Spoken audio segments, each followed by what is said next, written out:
Olá, sejam bem-vindos mais uma vez ao meu canal. Muito obrigado pela sua perseverança, pela sua participação nesse estudo bíblico que nós estamos fazendo, estudando o livro do Gênesis. Já estamos no capítulo 12 de Gênesis e hoje nós vamos para a segunda parte do capítulo 12, que veremos os versículos de 10 a 20. Tá? A ida de Abraão até o Egito. Mas antes disso, enquanto você prepara a sua Bíblia, abre a sua Bíblia no capítulo 12, para me acompanhar na leitura, eu quero dizer mais uma vez que sou muito grato pela sua participação, pela sua perseverança. É com muito respeito, com muito carinho e seriedade que eu faço este vídeo, esse estudo junto com vocês, partilhando um pouco do conhecimento com vocês, ok? Deixe sempre um joinha no final do vídeo, compartilhem com outros. Obrigado a você que está inscrito no canal desde o começo, né? E assim nós vamos crescendo no conhecimento da palavra de Deus de maneira ordenada, de maneira séria, não é mesmo? Muito bem. Vamos lá então para o capítulo 12 de Gênesis, versículos de 10 a 20. Vamos fazer a leitura calmamente, como sempre fazemos no início, e depois entramos para o estudo destes versículos, tá bom? Vamos lá então?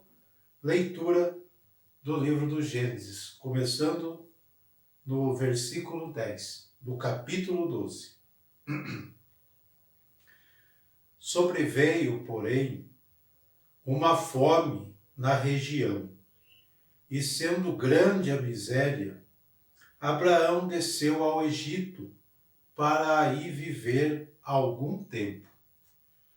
Quando estava para entrar no Egito, disse a Sarai, sua mulher: Escuta, sei que és uma mulher formosa.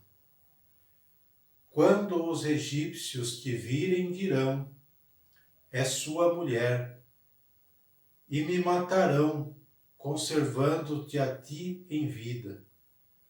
Dize, pois, que és minha irmã, para que eu seja poupado por causa de ti, e me conservem a vida em atenção a ti.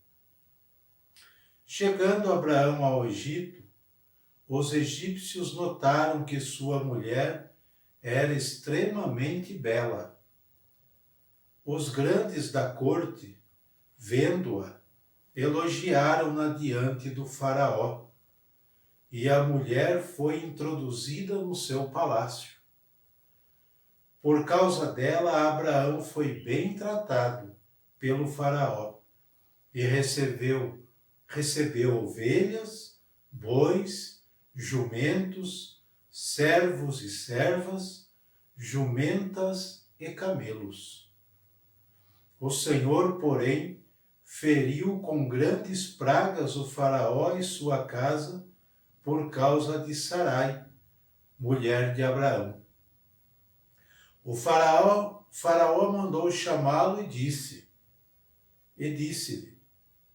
que me levaste a fazer? Por que não me disseste que era tua mulher? Por que disseste que ela era tua irmã, levando-me a tomá-la por esposa? Mas agora eis tua mulher, toma e vai-te. Então o faraó deu ordens aos seus para reconduzir Abraão e sua mulher com tudo o que lhe pertencia. Essa é a leitura dos versículos de 10 a 20 do capítulo 12. Né? Vamos então ao estudo. Bem, é bom recordar antes que nós vimos nos versículos anteriores deste mesmo capítulo o tema da vocação, do chamado. Deus chama e o homem responde. com suas ações.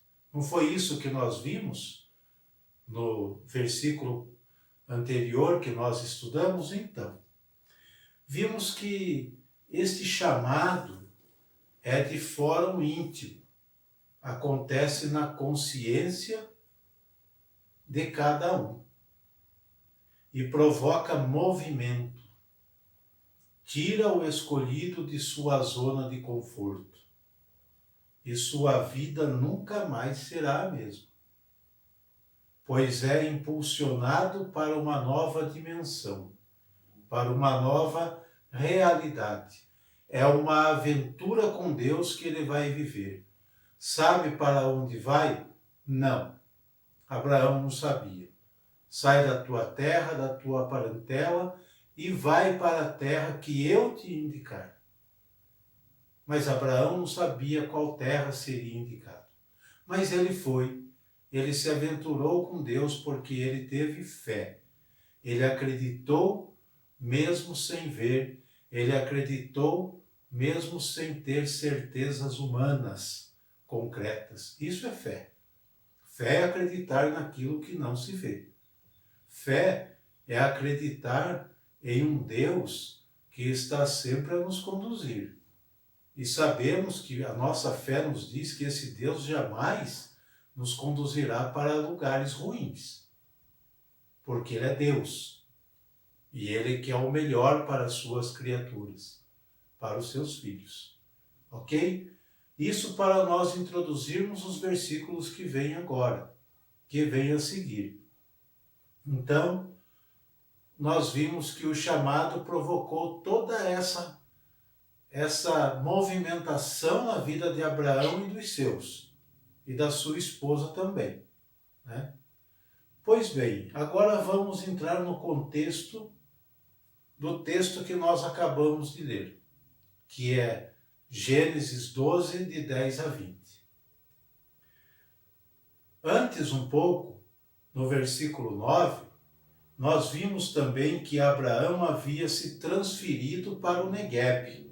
Não foi isso? Região ao sul, que simbolicamente havia tomado por posse erigindo um altar, né? Olhe lá o versículo 9. Constituiu depois de sua viagem de acampamento em acampamento, continuou depois de sua viagem de acampamento em acampamento para o Negueb. Então Abraão se estabelece na região do Negueb, certo? O Negueb é de fato a parte mais árida e estéril do território, desse território onde Abraão se estabelece. É muito seco, tem uma estiagem muito grande. E quando a seca, Quando a seca toma conta desta região, a falta de chuva, então, obviamente que a fome bate à porta com toda certeza. Ok? Então, o que acontece aqui? É inevitável passar necessidade devido à seca, à falta de chuva, em uma região árida. Então, o que fazer nessa situação? Esta região, onde Abraão se estabelece, fica próximo ao Egito.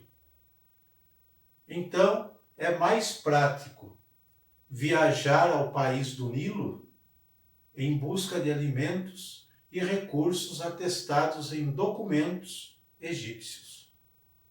Fica muito mais prático para quem está naquela região viajar em busca de alimento para o Egito, para a terra do Nilo.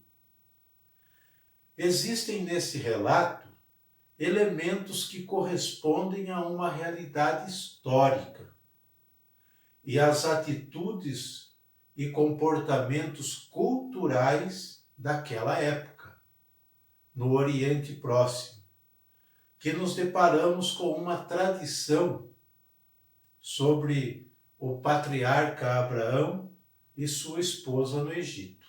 Então veja bem, o relato que nós lemos não é para mostrar e aprovar uma ação do patriarca, mas, primeiramente, temos que entender que eram costumes e culturas de uma época, daquele lugar do Oriente Próximo, e que Abraão e sua esposa vão viver no Egito, de acordo com a cultura local. Vamos entendendo por aí para que a gente não crie confusão ao ler o texto, ok?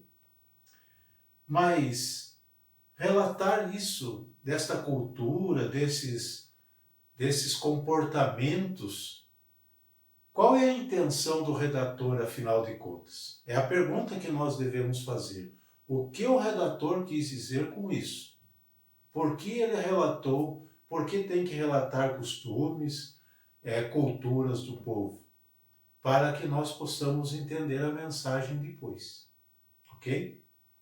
A intencionalidade do redator é ressaltar a figura intocável de Abraão como peça fundamental nos inícios da história da salvação narrada.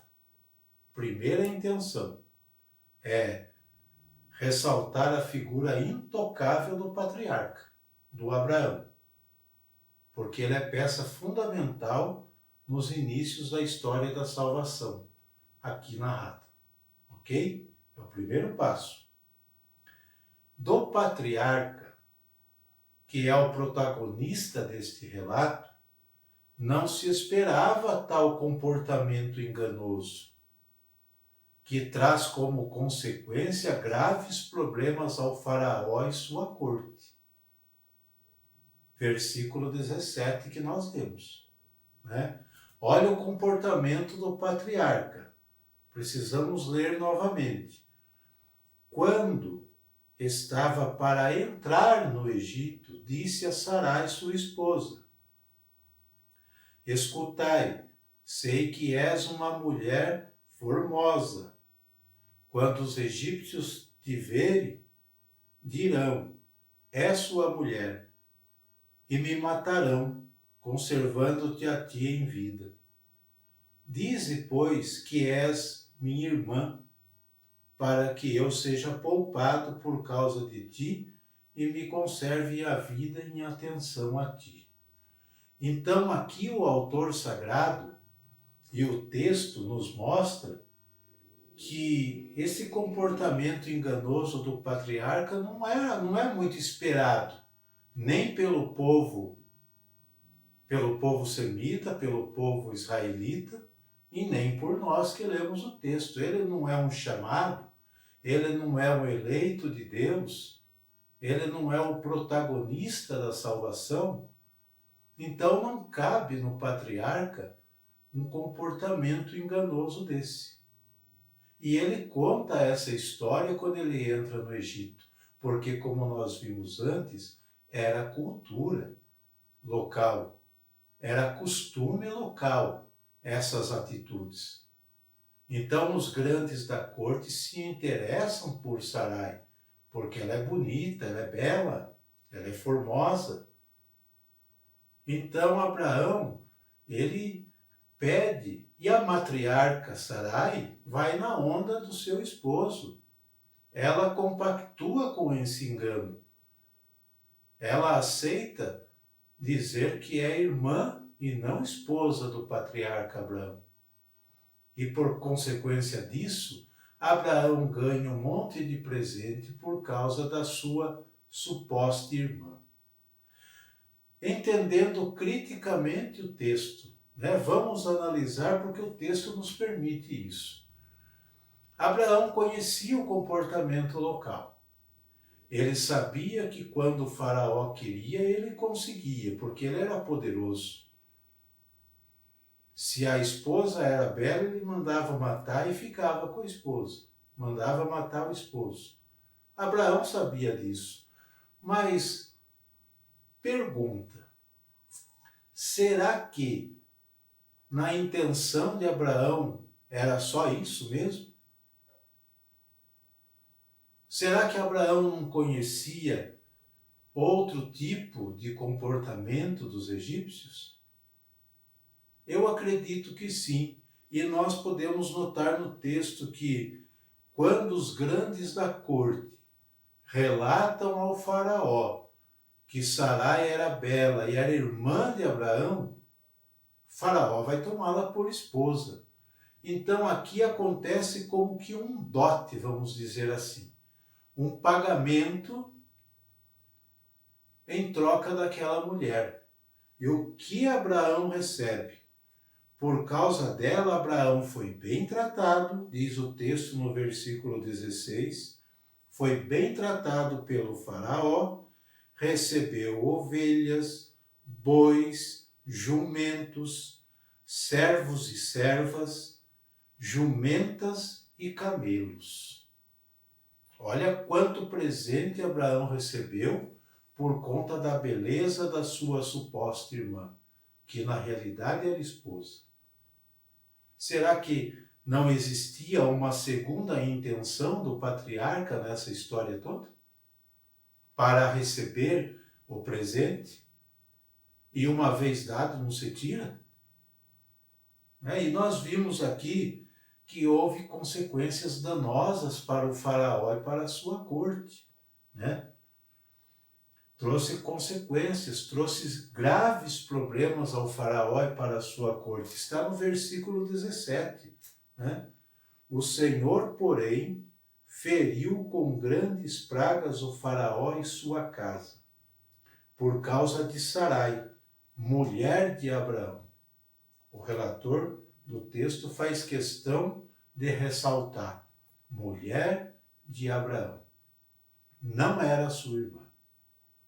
O faraó, então, sofre as consequências por causa de uma mentira contada pelo patriarca, né? Então, a reação do faraó, nós vemos nos versículos 18 a 20, que podemos dizer assim, que segundo o escritor sagrado, a reação do faraó é mais exemplar do que a atitude do patriarca Abraão e da matriarca Sarai. É impressionante, mas o texto ele faz isto para provocar realmente, né? Olha a atitude do faraó, do versículo 18 ao 20. O faraó mandou chamá-lo depois das pragas, né? Mandou chamá-lo e disse: que me levaste a fazer? Por que não me disseste que era tua mulher? Por que disseste que ela era tua irmã, levando-me a tomá-la por esposa? Mas agora eis tua mulher, toma e vai-te. Então o faraó deu ordens aos seus, para reconduzir Abraão e sua mulher com tudo o que lhe pertencia. Assim termina o texto. Abraão ainda saiu bem na história. Foi poupado a vida e saiu com todos os presentes que o faraó lhe deu. É para desconfiar de uma segunda intenção ou não do glorioso patriarca Abraão? Vejam bem, gente, nós estamos estudando o texto sagrado de maneira séria e podemos fazer perguntas e também aberturas a críticas. Em momento nenhum nós estamos faltando com o respeito ao patriarca. Em nenhum momento nós estamos desdenhando do escolhido de Deus. Não é isso. Mas a Sagrada Escritura, a Palavra de Deus, ela coloca às claras essas atitudes. Ele é o escolhido, sem dúvida. Não podemos negar isso. Ele foi chamado por Deus? Foi, e nós vimos isso versículos anteriores. Mas a Bíblia não esconde digamos na nossa linguagem, as pisadas na bola que o escolhido de Deus dá durante a caminhada, durante a vida. A Bíblia nunca vai esconder isso. E depois dessas de Abraão, tem outras peripécias do patriarca, que nós vamos ver, que a Bíblia também não faz questão nenhuma de esconder. Tudo isso para tirarmos uma mensagem importantíssima para a nossa vida espiritual, para a nossa vida pessoal. Vejam bem, segundo o escritor sagrado, se podemos dizer assim, o comportamento do faraó foi mais exemplar do que a atitude do patriarca e da matriarca. Ok? Então, qual é a mensagem desse texto para nós? A mensagem que o texto nos dá nos mostra que da história da salvação, a história da salvação começa a ser escrita por Deus entre quedas, os fracassos e os erros de seus protagonistas. É a primeira mensagem. A história da salvação começa a ser escrita por Deus, entre quedas e fracassos e os erros dos protagonistas, daqueles que são chamados. Tá?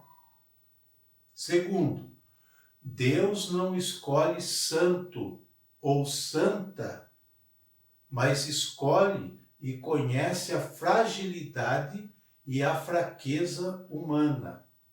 Deus conhece as fraquezas humanas e sabe que é aí que recolherá as peças do mosaico do seu procedimento salvífico no mundo. Então, Deus não chamou santo e santa e muito menos anjos, que estão em outro patamar da criação. Deus chamou humanos, sujeitos a erros. Precisamos entender isso para não querer fazer perfeito aquele que Deus chama, porque não é. Perfeição não é sinônimo de não errar. Perfeição é lutar para andar no caminho certo, mesmo em meio a quedas, mesmo em meio a fracassos. Entenderam o texto que nós lemos? Por que a Bíblia não esconde os fracassos, os erros, os pecados dos escolhidos de Deus? Para mostrar para nós o seguinte, em resumo de tudo isso, o escolhido é apenas um instrumento nas mãos de Deus. E seus fracassos e quedas jamais interferem ou interferirão no plano de salvação de Deus. Jamais. Ok? Então espero que vocês tenham entendido o texto.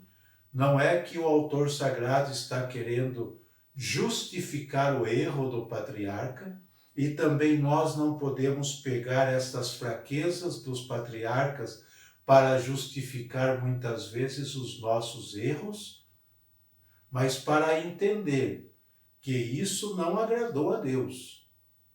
Isso não era do agrado de Deus. Digamos que foi uma esperteza do patriarca, por diversas circunstâncias, mas não foi do agrado de Deus.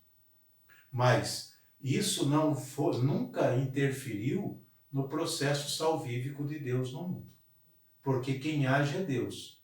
O instrumento às vezes é imperfeito, mas a graça de Deus age no que é imperfeito, para mostrar a grandeza de Deus e não do instrumento dele. Ok? Espero que vocês tenham gostado desse estudo. Compartilhe com os demais. E até o próximo vídeo, se Deus quiser, onde nós entraremos no capítulo 13 e nós veremos a convivência de Abraão e Ló, seu sobrinho. Ok? Até lá, um abraço a todos.